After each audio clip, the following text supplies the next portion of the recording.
Welcome back. This is part 2 of chapter 2. We left off talking about drug use and how it affects society. Next, we'll talk about drug use and how it may lead to abuse and chemical dependency, addiction, or substance use disorder. As I mentioned before, you often hear these three terms mentioned interchangeably.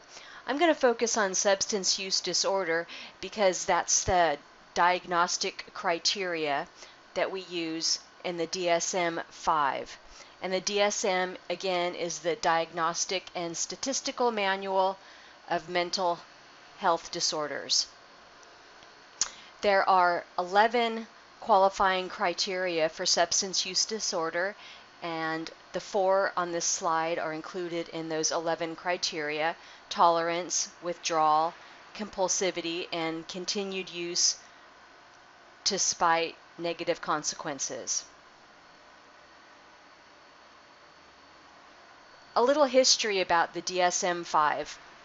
So we used the DSM-4 for a long time, and in 2013 we transitioned to the new and improved DSM-5, which combined two categories, substance abuse and substance dependence, into a single disorder, substance use disorder, with a modifier being mild, moderate, or severe.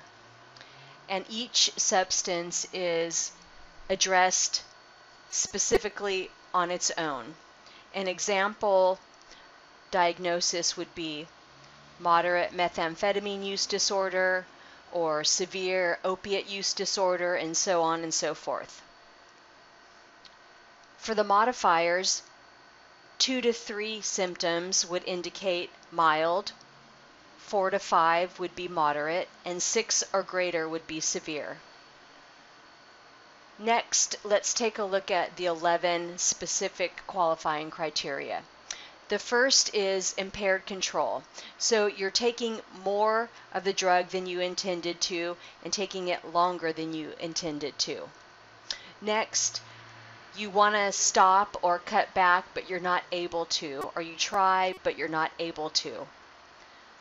Next is the compulsivity, where you're spending a lot of time thinking about the drug, using the drug, or recovering from the drug. And lastly are cravings and urges, which may be physical and or psychological. The next group of criteria are social impairment. You're not handling your business. You're calling out from work, showing up late, not doing your homework, not going to class, not managing your home responsibilities, and so forth. Next, you're continuing to use even though your personal relationships or professional relationships are suffering. Perhaps your partner is not happy with you, your family is not happy with you, your children are not happy with you, and maybe even your job, your boss, your friends. And lastly, you may be giving up important social activities, perhaps activities that were really a big part of your life and a positive part of your life. And you're probably removing yourself from those non-using peers as well.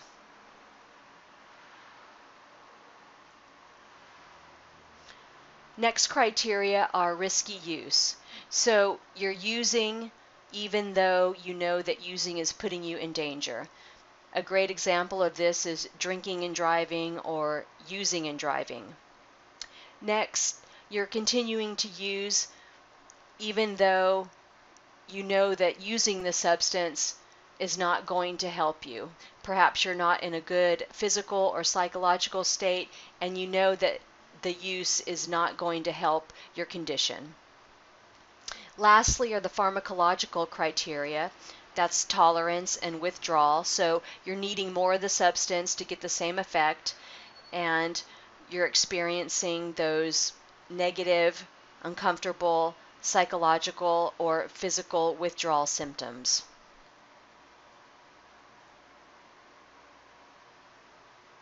So what do you guys think about the nature of addiction? Do you think addiction is a moral failure? Perhaps a personality problem? Or a chronic and progressive disease? The moral model suggests that it's a choice, that an individual is choosing a lifestyle of using an addiction. The personality model suggests that something exists within an individual's personality that leads them to substance use. Another component of this model is personality disorder. It's pretty substantiated in the literature that those with personality disorders are at greater risk of using. And some of this may be that concept that we talked about of self-medication for mental health symptoms. And personality disorders are a broad range of disorders that may be something like borderline personality disorder, antisocial personality disorder, or schizoid personality disorder. Those are just a few examples.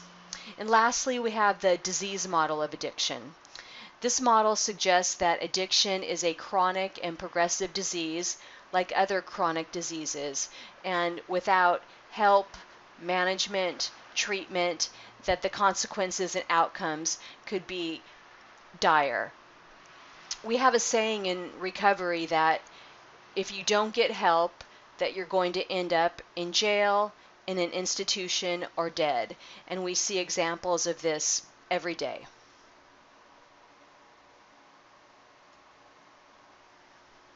What do you think are some major risk factors for adolescent substance use? Trauma is definitely associated with substance use. We see this in great proportion in our clientele. Again, I work with female populations. Not to say it doesn't exist in male populations, but it's definitely a prevalent association with females with past trauma that may be physical, sexual, emotional, could be domestic violence, could be PTSD, or some other type of trauma, witnessing a traumatic event. Definitely a strong association with trauma and substance use. In fact, our program participants, probably around 80% of them have trauma history, either past or present. Alienation factors. So adolescence it's a tough time, right? It's a tough time for the most well-adjusted individuals, and some of us have a harder time coping with adolescence than others. Depression, loneliness, anxiety, fear maybe put us at greater risk for substance use. Peer norms. There are two peer norms that we like to turn around, fight against, if you will, and that is that peers often perceive that everybody is having sex and everybody is using substances, and that's just not the case. And again, in prevention, we try to counter these peer norms. Adolescence is a challenging time because we're not kids, but we're not yet adults. We're kind of in that in-between stage trying to find our way, and this often creates conflict in individuals. Perhaps our self-esteem wavers at this time. We have fear of what's to come, just trying to make our way during this difficult time. Young people often perceive themselves as invincible. In the health belief model, this would be perceived susceptibility, that I'm okay, there's no problem, I'm not susceptible to the demon of addiction, I've got this under control, no worries, no big deal. Everybody does it. As a young person, we try things, we'll put it down, grow out of it, again, no problem. Drug use is often perceived as glamorous, that the cool people are doing it, the rich people are doing it. powerful people are doing it. And there's lots of social reward associated with substance use. Could be social reward, um, psychological reward, physical reward. We may also believe that drug use socially lubricates us, facilitates intimacy, helps us to talk to the girl or the guy, helps us get out on the dance floor, and may facilitate intimacy in the bedroom as well.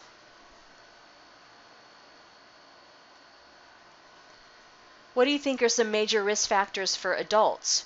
A lot of things are going on in adulthood, some great and some really challenging events, such as divorce, and this happens often. Some of us are just better equipped to deal with such grief and loss as divorce, or perhaps the death of significant others in our lives, like family members, parents, and whatnot.